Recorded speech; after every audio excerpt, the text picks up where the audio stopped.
Hey Fosty, ionach si bheith gáil arís. Fech, aniu, tá chun fille An Eala Órga, scéalta an ind, ná cúpla ceann léiteach ag chana féin, lena mí raig, cúpla ceann eile aniu. Tacaíocht lom. Díochaí arís, aniu tá chun leanúint raig leis an scéal An Eala Órga agus scéalta eile ón ind, tá cúpla ceann léiteach ag chana féin, so aniu tá chun tosnú lamprog ar splank inti. Fech, sin lamprog, agus an éin, agus feic mi cad a hórlóig. Nor a lag cog súil lamprog, a sesin leis féin os ord. Niri me lamprog hana. Mastú an bhfuil lamprog a blasta. Chúla lamprog an chaint sin, agus héig si I féin a bheith I mail. Ba lamprog chlichte I. Agus leabhar sí go dána le cog. Tá mid anbhlas bhfad sa lamprog. Ná him mise áfach, mar táimseach an gar mór a dhéanamh duite anois. An bhfuil an baist sa cog. Tá sa lamprog. Fan amach weimse le de hol, agus mar gar dit tespáni mé cúpla céad lamprog eile dit. Gach éon cheann acu níos blasta ná chéile. Dá rire sa cog. Dá rire píre siise, lan mise. A raig lin mar sin. Lan cog I. Isteach sa chaí lo. Bhí lucht chuile ann rumpa agus tinne mhór lasta acu. Bhí splancacha bratha ag éirí in éirde san air. Fech an sin sa lamprog agus na splancacha á dashbont eici do chog. Fech na lamproga go léir is iad a dausa. A raig leat, nor bheith an méid sin ite agad, tespánig mé a hiile dit. Neam, neam. Thug cog fáha faoin na splancacha agus rin iirecht I de chloga. Ní fada áfach gur hiig sé gur a bob búilte ag lamprog air. Táim dóite acu sa cog. Cá bhfuil! Ach bhí lamprog bailithe lei.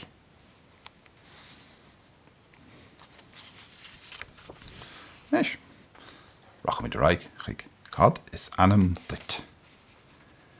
Bhí sí ann uair amháin in taxile. Sí nó olaf nó Gúrú, nó pé anam is malad a thuairt air, a bhí ann. Deirtear go raibh gach rud ólas aige. Bhí 5 dalta aige agus iad go léir ag ar a rún na batha a eolamm mhaid. Duine daltaí sin, lofa a bannam dó. Se, lofa. Níl is agan céin sáis tiismithóirí a thuaireach anam mar sin fáiste, ach ar éon nós. Chúa lofa go dtíon sí agus sesin. Anam lofa is a lofa, an dúrtha anam nua orm le de hol. Imi leat a lofa san sí. Imi leat fa sé bhí fechant an bhaithe anam a dúrthach dit. Tá a rais an sin go taxi le, agus brunnig mis an tanam sin ort go hifigúil.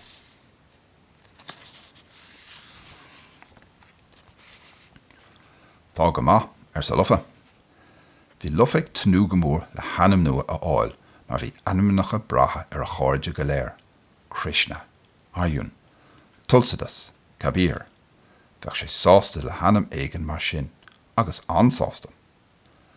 Dág sé taxile ina dhiam, mar a bhfuil an sí dó a dhéanamh, agus dimig leis sir ó shráidbhaile go shráidbhaile.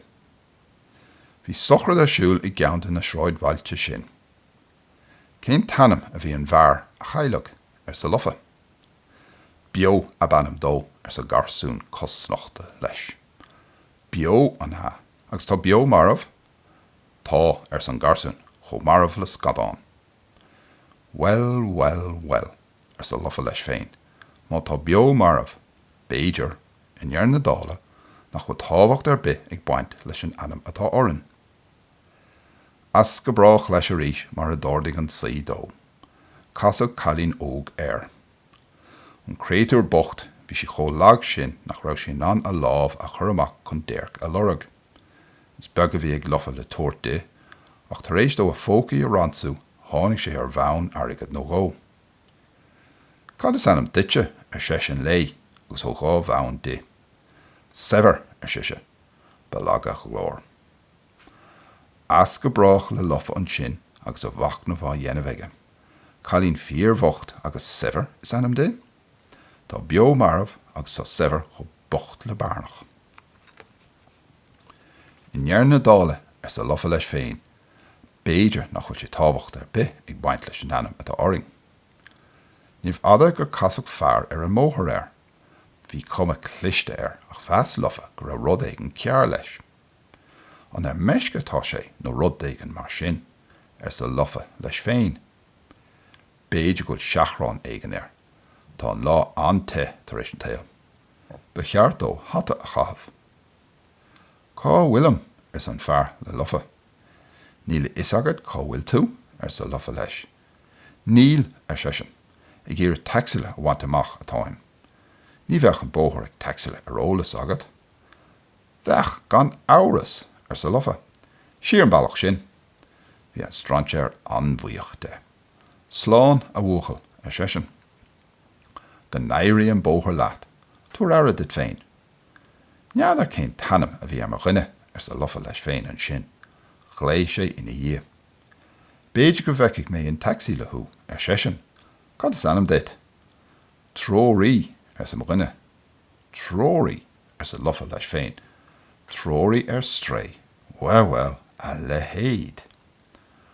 Casach go leor daoine eile an móthar lofa. Agus faoi ná mar raibh sé arás arís in tacaíocht ní ra fáin a thuile a anam a athrú.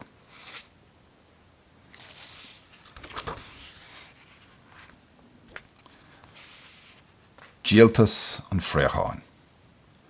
An den andú caladalí, sin mar a deirtar, uair amháin sa cheanadais, ceann de hangacha na hinde. Well, uair amháin bhí phréacháin ann, agus bhí a gaiirigh amach leis féin agus lena chéile go dtí gur bhog nathair nimhe isteach i ball in Eile. Is an sin a thosaigh an triblóid. Triblóid mhór. Bhí bean an phréacháin ag súil le thubh. Bé mé I mbathair san phréacháin. Bé sa bhean agus mise I mo bháthair. Cógáirdeas siad as go a chéile.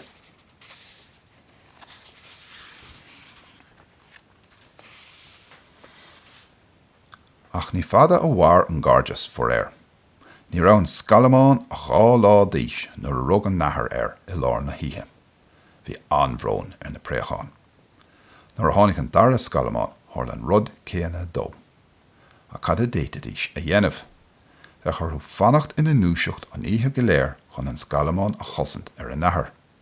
Sin rud nach chu duine ná éon bit in anna dhéanamh cúpla í in níige chéile. Beagart leabhart leis an scéal sa bean a phréacháin.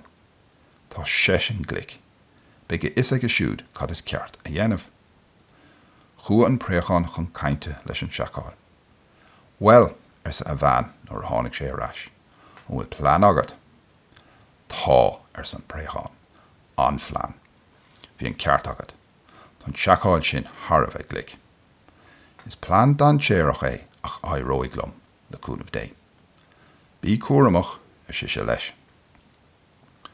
Deitiil an phréacháin go dtí brúcha lucha. Is abhanna héach an banfrinsa gach maidin chun dolig snámh. Dan an phréacháin go dtí go raibh cuid éadaí agus cuid seódra bainte de ag an banfrinsa. An sin síos leis agus scub sé a muince féirlí. Mo muince féirlí an banfrinsa. Tháinig na searbhóntaí go léir ina ré. Dírig an banfrinsa a méir an bréacháin.